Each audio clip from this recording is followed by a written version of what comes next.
مرة عصوا من وليد قعدوا يلعبوا بالبيت، البابا كان طالع برا وماما بتقلي بالزيت. مرة عصوا من وليد قعدوا يلعبوا بالبيت، البابا كان طالع برا وماما بتقلي بالزيت. فجأة سمعوا جرس الباب،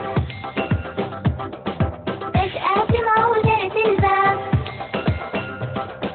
راح والد يفتح الباب، راح والد يفتح الباب. مين انت؟